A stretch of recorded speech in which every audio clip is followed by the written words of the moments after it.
Vakillik ishonchnomaga, qonunga, sud qaroriga yoki vakil qilingan davlat organining hujjatiga asoslangan vakolat bilan bir shaxs tomonidan boshqa shaxs nomidan tuzilgan bitim vakolat beruvchiga nisbatan fuqarolik huquq va majburiyatlarini bevosita vujudga keltiradi, o'zgartiradi va bekor qiladi.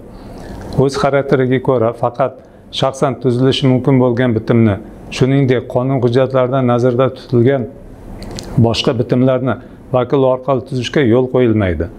Vakil o'ziga vakolat bergan shaxs nomidan shaxsan o'ziga nisbatan ham u ayni bir vaqtda vakili bo'lgan boshqa shaxsga nisbatan ham bitimlar tuzishi mumkin emas. Tijorat vakilligi bo'lgan hollar bundan mustasno. Muomalaga layoqatli shaxslar o'zlari tanlagan vakillar orqali bitimlar tuzishlari mumkin. Bitim o'z xarakteriga ko'ra faqat shaxsan tuzilishi mumkin bo'lgan hollar, shuningdek qonunda ko'rsatilgan hollar bundan mustasno.